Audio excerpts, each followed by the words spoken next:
A national emergency has been called in Israel as strong winds and high temperatures have fueled wildfires outside of Jerusalem.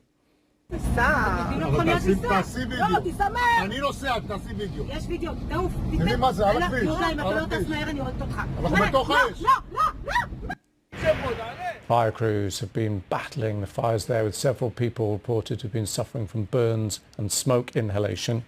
That's according to Israel's medical emergency services there.